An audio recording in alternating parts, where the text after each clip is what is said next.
এই ফ্যাসিস্ট হাসিনা সরকারের বিরুদ্ধে আন্দোলন করে যারা শহীদ হয়েছিল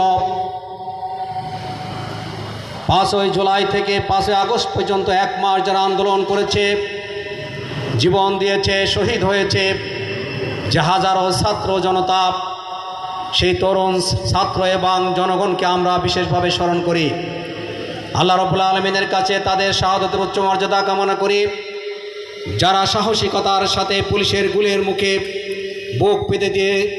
নিজেদের রক্তের বিনিময়ে দেশকে স্বাধীন করেছে, বিশেষভাবে আমাদের রংপুরের সেই ভাই রোকেয়া বিশ্ববিদ্যালয়ের মেধাবী ছাত্র আবু সাইদকে বিশেষভাবে স্মরণ করছি, যে পুলিশের মুখে বুক পেতে দিয়ে শাহাদত বরণ করে এদেশের ছাত্র জনতাকে রাজপথে রক্ত দেওয়ার জন্য উদ্বুদ্ধ করেছিল, গোটা বিশ্বের মানুষের বিবেককে নাড়া দিয়েছিল, এদেশের 18 কোটি মানুষের বিবেককে